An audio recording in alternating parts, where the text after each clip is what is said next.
All right, so finally, here is the 1000th video and 20,000 subscribers video. I was supposed to deliver this earlier. I was trying to think of a cool video to do for y'all for the 1000th video and for the 20K subs. But the longer I just sat and thought about what I should do, the longer I just never got it done. So here it is. We're just doing it regular video. So we're gonna read the questions that y'all asked, 19 questions. Quick little Q&A, you know what I mean? So first, I gotta say thanks to everybody who subscribed. It's been a very successful year on YouTube. This is like my second consecutive year with 1 million+ views on YouTube. YouTube sent me an email saying I'm in the top 20% of content creators in terms of output. So, you know, I put out a good amount of content for y'all. I stayed consistent with it the whole year. I didn't put out content like this before, like at this rate, like multiple videos a week. That was never my thing, right? But, you know, I had that big video back in July 2024, and my fellow content creators, they was like, yo, lock in, take advantage of this situation, see what comes of it. So I did, you know. If you know me in real life, you know one of my better qualities is discipline. Like, I'm very good with like routine, and I stay on my routine until I'm done with it. Like, but anyway, so that's what I did. So we going almost 2 years strong, posting very consistently. Anyway, so let's get to these questions. First question, we got Convos with Chris. She says, would you consider doing a regional artist tier list? For example, Midwest, South, etc., etc. That would be an interesting video to do. I mean, it just depends on what everyone else thinks. If everyone else thinks I should do it, I'll do it. You know, the kind of the direction I go with this channel, it really just depends on what the subscribers want to see. At first, I was only doing album reviews and, you know, vinyl reviews and CD reviews, things that I knew that people didn't want to watch. I was just doing it because I just love talking about music. And there was just very little time in real life that I had to talk to people about music. So I would do it on my videos and have the conversations in the comments. Nowadays, it's switched a little bit more as we started gaining subscribers. I'm talking 2018, 2019, 2020. People will say, yo, you gotta do more analytical videos. Like the way you broke down this, you know, this little section of the album review you did, album reaction, you gotta make a whole video on that, just on that. Because, you know, that was a good point you made. You need to just one analytical video on that little one part that you had in that album review. So after like years and years and people telling me this, I did it, and I had a couple that were really successful, and then I was like, okay, this is the direction we're gonna go with it. But yeah, I've done tier lists in the past. They didn't do that many numbers, so I just assume you guys don't want to see them. So I'll just try to make the videos at this point that y'all want to see. I still put in my own little stuff that I want to do, like a Tia Korean album review that I did. But it comes a point to where it's like, you know, I have so little time in a day that when I do a video, I don't want to do a video that I know most people are not going to watch. Like, you want to do a video that people are going to watch. So yeah, the little time that I do have in a day to do a video, I'll try to make a video most times on something that I think people are going to watch. So I don't think people will want to see a regional artist tier list from me. I've done tier lists in the past, but who knows? If we get enough requests, I'll do it. ZZZ, what does that mean? Sleep for Black Rabbit. He says, do you think people pick and choose what to let slide when it comes to different hip hop artists? Yeah, hip hop artists and just people in general. They'll definitely let a lot more things slide for people they like. You know, this is where the hypocrisy comes in. Definitely, yeah. So yeah, people definitely let things slide when it comes to different hip hop artists, and they do it for people in real life too. I mean, I may have even done it at some points too, right? Christian Joffre 1607 says, do you think Kanye and Dr. Dre get way more credit than they actually deserve? This is a good question right here. Dre uses ghostwriters. The features are the stars of his own albums, and he didn't make the beats from a lot of his hits like Still DRE. Same from Kanye, especially after Yeezus. He doesn't write. The lyrics are terrible. Flows trash. He's gotten worse at using and projecting his voice. Kanye has a factory of artists, writers, and producers making demos for him that he basically just remixes a bit and adds his voice or AI to them. And the features always outshine him on every album after Yeezus. Yeah, so I actually do think Kanye and Dre get a lot of, I wouldn't say they get more credit than they deserve, because there are things that Kanye and Dre do well, right? But I think people credit them for the wrong things. And I think people start comparing guys like Dre and Kanye to actual like beat makers, guys who are actually making the beats with their own hands and not really, having ghost producers. That's always been a subject of contention when it comes to Kanye and Dre. Which beats are they making? Did they actually make these beats? Especially with Dre, Daz has come out and spoken about a lot of those beats that were credited for Dre were actually by him. But Dre, he's a producer in the sense of he'll put a song together. He has a good ear for the mixing and mastering, so I hear. There's a reason that success has followed him his entire career. But yeah, I do think people credit Kanye and Dre for the wrong things at times. And they compare them to producers who are, doing things that they're actually not doing. The only part of being a producer is not just making the beats, it's putting the whole song together. So I think that's what Kanye and Dre are good at.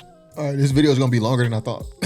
Created by Jose says, what inspired you to do YouTube?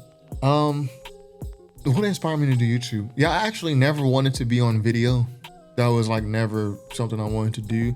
What inspired me to do YouTube was the blog era was ending. So before the whole YouTube craze, people would just go on blogs, these, personal websites and read. It sounds crazy nowadays, but this is what people did. So that was my bag. I love, writing, reading. So I loved that part. So when people stopped doing that, the hip hop conversation moved to YouTube. And if you wanted to be a part of the hip hop conversation, you had to be on YouTube. So yeah, I joined the hip hop YouTube thing late. I probably started in 2017 for real. I have videos that I uploaded. They're probably still on my channel if you just go to my oldest videos. But I didn't start posting regularly, at least once a month until 2017. And even then it wasn't super consistent. Because again, I wasn't excited about being on YouTube or doing videos. So yeah, what inspired me to do YouTube, the hip hop conversations moved to YouTube. But again, like I said earlier, a lot of the times I'm just listening to what the audience is doing and kind of, trying to angle my content towards that way so people can see it, right? J2 They 1993 says, what's your second favorite musical genre? Really R&B, neo soul, people like D'Angelo, India Irie, Angie Stone. One of my favorite albums is D'Angelo Black Messiah, Kali Uchis Isolation. I like R&B a lot. I don't like the whispery R&B that we have out nowadays though, where they're just kind of just whispering. I just feel like they're whispering. It's their voices are very whispery, airy. But yeah, R&B and hip hop go hand in hand to me. Iman SH says, for 2025 so far, what's your favorite project? Well, my favorite project for 2025 is the Tia Karanian. That's the first 5-star album that I've given 5 stars to in 6 years. The last one was Bandana, which was 2019. So yeah, Tia Karanian. And what's your favorite overall rap performance on a song in 2025? Well, I actually think I started the whole Malice having verse of the year talk. I'm pretty sure I have the first video on YouTube even putting those words together, Malice and verse of the year. And it was on his verse on FICO. Yeah, so Malice on FICO. Personally, Alfredo 2 is my favorite, and My Town by Joey and Loaded Lux is my overall favorite rap performance. I actually get a lot of good workouts in to My Town by Joey Badass. I've listened to that song a lot. That's one of my most played songs of 2025. So good taste. Bozos World 5806 says, when you said we was gassing, what's the dirt 616? I'm not gonna lie, we're not doing no more what's the dirt questions, bro. This nigga lives in y'all head rent free. Y'all think about what's the dirt more than I do. No more what's the dirt's questions, please. Y'all gotta get over this. Get over it, please. Zion 3987 says, who's your NODIMA for R&B music? My mom. My mom knows a lot. R&B, neo soul, I got that taste from my mom. So that's my NODIMA.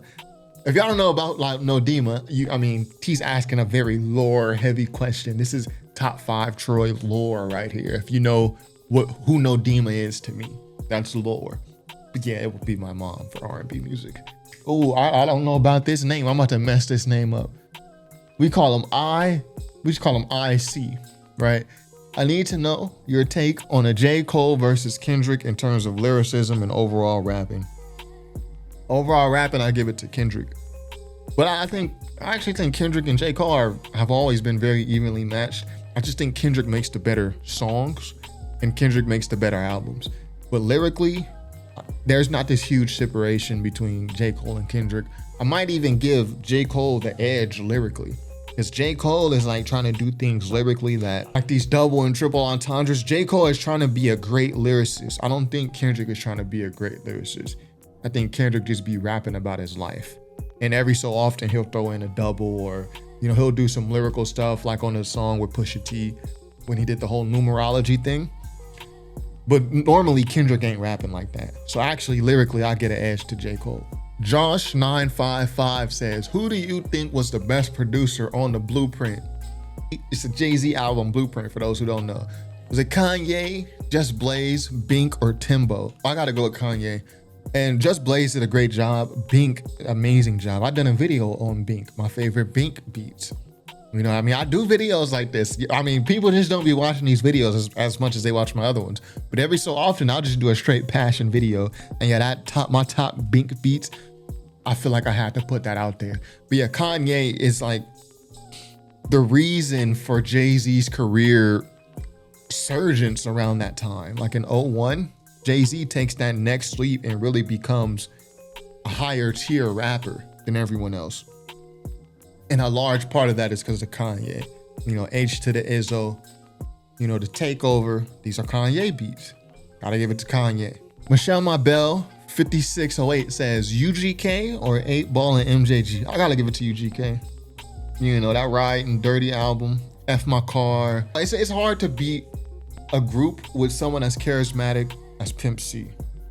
You know, Bun B do his thing, but Pimp C was like, I gotta go with UGK. Pimp C, man. And I just like UGK's albums more. I don't ever remember listening to a full 8 Ball and MJG album.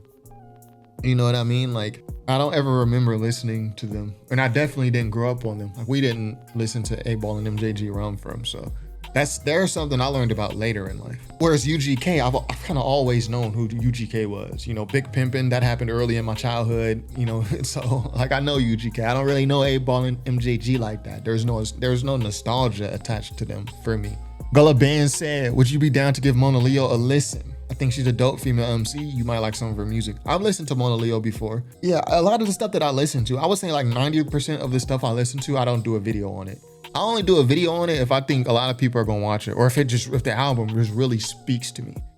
But I've heard Mona Leo. I haven't heard like a full project from her, because the things that I've heard from her, it hasn't been bad. It just hasn't been like, okay, this song was great. I gotta hear more. She cool. I mean, Satyar Singh 2276 says, state your top 10 favorite rappers based on the following merits: artist, discography, impact, influence, songwriting, rapping, versatility, production, sound, substance. Okay, so this is gonna be a longer question, so we gotta open Google Docs. If you watch my channel, you already know my top 5. Kendrick, Lupe, Jay-Z, Nas, Tupac. Tupac was my favorite rapper when I was a kid. Now 6 through 10 is where it's gonna get interesting. I might put Doom in there, or I'll put Kanye. Even though we were saying earlier about how he be having ghostwriters and stuff. His albums, bro, we taking all things into consideration, including discography. So Kanye West gotta be up there. I'll throw Nipsey in there. I listened to a lot of Nipsey growing up. That's all I got so far. I can't think of a whole top 10 off the top right now, but I leave 2 spots open. Yeah, I had to think about, you know, them last 1 or 2 spots, but yeah, that's what we got so far. Top 5, this don't move though. This is already is what it is, you know what I mean? Damian Lee Hati says, what single verse from any hip hop artist or group has resonated with you the most and how? Well, we just mentioned Blue. So it's a verse off the Below the Heavens album called The World Is. And it's like the outro on the album. So Blue in this verse, he's pretty much describing what Below the Heavens means. What is Below the Heavens? And like what do I mean when I say this? So it kind of encapsulates the whole album. And Blue is kind of just questioning heaven and hell and what is it and religion. And he's kind of like, I'll just read the verse. He said, yo, somebody told me that I'm already in hell. Freedom's a state of mind. It's just a heart of me's in hell. I freed my slave mind, so a part of me's in hell. So even when it's hard to breathe, a part of me in hell. So part of me. You gotta try hard to be yourself, because you can't get to heaven being anybody else. I was raised by a reverend, yet the lessons didn't help. Had to get them for myself. I was told hell is hot, but had to feel it for myself. I mean, just that right there. Elite lyricism without even trying to be elite. He's just spitting complete facts. I really like this part where he says, every man has his own heaven. The difference is the way he envisions it. So if you make your heaven pictureless, by the time you die, you'll be drifting in an imageless field. So fill your heavens full of blessed thought that's real. You can stress or just let it walk. I got a question. If a man can make his own heaven, then can he make his path to get to it too? So basically he's saying like, yo, heaven is different for everybody. This is his theory. It's different for everybody, and everybody gets to heaven in a way if they're 100% authentic to themselves. But what their heaven is based on how they envision it. So he's now challenging his own theory. If I said a man can make his own heaven, then can't he make the path to get to it too? Every man has his own heaven, but you got to go through hell to be a man first. And then this is where he describes what below the heavens means. Understand, first, hell is what you choose to call the present. So he's saying we're all currently in hell. That's why you're going through it. I just choose to call it stressing. To tell you fools truth, I don't feel that's what I'm destined, so you can say it's hell, but I say I'm below the heavens. So below the heavens basically means hell. And he's trying to figure out how to get to heaven throughout the entire album. It's just a great outro to the album, and it's a nice philosophical question at the same time. So that verse has always stuck with me, like ever since I've heard it. Javi said, favorite Jay-Z feature verse. Dear Summer. Easy. Unc Ditto said, would not like us to be as devastating if the PDF word wasn't used. Say if we said creepy guys was used instead of PDF. Nah, not like us would not be as devastating if Kendrick said creepy guys. I mean, the whole blow in the song is calling them a PDF, right? Senju says, Takeover or Ether? I got Takeover. Also. Ether, it is what it is. I mean, it did what it did, but Takeover, I think, is the better song. So I got that Kanye beat, the Doors sample, 5-1. Now, John Morrison, Takeover is a better song. Ether, but it did what it did. You know, years from now, you might have some people saying, yo, Not Like Us or Family Matters. We already know what happened with that. Not Like Us won the beef. Ether won Nas the beef with Jay-Z. But you might have people years from now being like, yo, Family Matters are Not Like Us, and people saying, yo, well, Family Matters is the better record, the better song. Dang, that's how I feel about Takeover. It's a better song, facts. Divine Eternally said, I would like to ask you to check out Coast Contra's Don't Worry music video. I've actually checked them out before.